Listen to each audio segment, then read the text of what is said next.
Ինձ անվանեցին թուրք, դավաճան, ծախված, միայն այն պատճառով, որ ասել էի, որ Թուրքիայի եւ Ադրբեջանի դրոշը վառելը դեբիլություն է։ Եթե մինչև այդ վիդեոն նկարել է, ես մտածում էի, որ միգուցե դեբիլ բառը չափից ավելի կոպիտ է, ես կարդացի մեկնաբանությունները, հասկացա, որ իրոք դեբիլ եք։ Ուրեմն ձեր խելքը այնքան է, որ եթե մեկը կանգնում ասում է հրապարակայնորեն, որ Թուրքիայի Ադրբեջանի դրոշը վառելը հիմարություն է, դեբիլություն է, ուրեմն այդ մարդը դավաճան է, հա։ Ու եթե գնում մարդը հրապարակում Թուրքիայի դրոշն է վառում, ուրեմն ինքն էլ հայրենասեր է։ Եթե դա տենց է, ուրեմն իրական դավաճանը, իրական թուրքը, իրական լրտեսը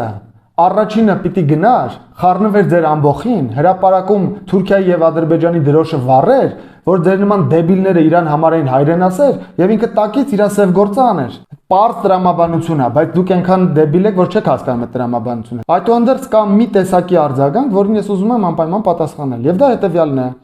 Ասում են Թուրքիայի եւ Ադրբեջանի դրոշ վառելը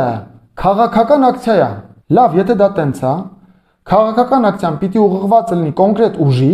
եւ ունենա քաղաքական նպատակ։ Հարց եմ տալի, որն է ձեր քաղաքական նպատակը եւ ումը դա ուղղված։ Օրինակ, եթե դու ունես իշխանություն, որից դժգոհ ես, դու կարող ես միտինգ անել, պահանջ ձևակերպել եւ քաղաքական ակցիայի միջոցով փորձես հասնել այդ իշխանության հրաժարականին։ Դա քաղաքական ակցիա է։ Թուրքիայի դրոշը վառելով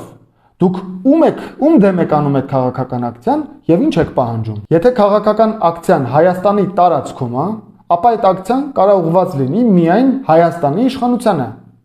Եթե դուք Թուրքիայի իշխանության դեմ եք ուզում ակցիա անեք, պիտի գնաք Թուրքիայում անեք։ Ինչքան ես գիտեմ, դուք Թուրքիա չեք գնում եւ Թուրքիայի դրոշը Թուրքիայում չեք վառում։ Ուրեմն եթե ձեր արածը իրոք քաղաքական ակցիա է, այլ ոչ թե կապիկություն, ապա դուք ակցիա եք անում Հայաստանի իշխանությունների դեմ։ Շատ լավ եք անում, իրավունք ունեք։ Ցեղասպանության հիշատակի օրով ձեր պահանջը ո՞րն է։ Օրինակ, կարող լինի ցեղասպանության ճանաչում։ Հայաստանի իշխանությունը ճանաչել է ցեղասպանությունը։ Ուրեմն դա պահանջ չի կարող լինի։ Կատարված է։ Էլ ինչ եք պահանջում, որ Հայաստանը Թուրքիայի ու Ադրբեջանի դեմ ճնշում գործադրի։ Հայաստանը չի կարողանում Ադրբեջանի դեմ ճնշում գործադրի,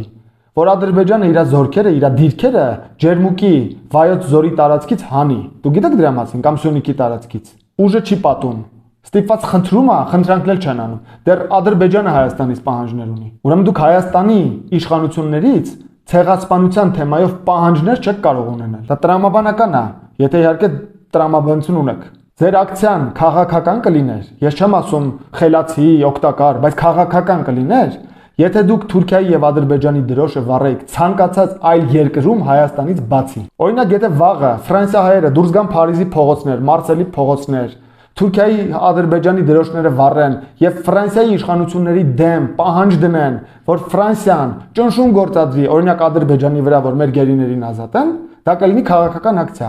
Չեմ ասում օգտակար կլինի, չգիտեմ, բայց դա կլինի քաղաքական ակցիա, որովհետեւ ունի հասցեատեր եւ գոյություն ունի պահանջ։ Բայց երբ որ դուք Հայաստանում եք Թուրքիայի եւ Ադրբեջանի դրոշը այրում, դա ոչ թե ասում եմ քաղաքական ակցիա, դա դեբիլություն է։ Դա ունի քաղաքական 0 հետևանք։ Ուզում է 100 տարի դրոշը այրեք, ուզում է 1000 տարի այրեք։ Դրանով ոչ մի օգուտ չեք տալու Հայաստանի շահին։ Եվ իմացեք, որ Հայաստանի բնակչության 99%-ը իմ մտքերի հետ համաձայն է։ Հայաստանի ժողովուրդը շատ լավ տարբերում է քաղաքական ակցիան կապիկությունից։ Ուղղակի մինչև հիմա սրա դեմ քննադատություն չկա, որովհետև մարդկանց մեծ մասը հավես չունի ուղղակի հելնի եթերով դեբիլների դեմ քյալլատա։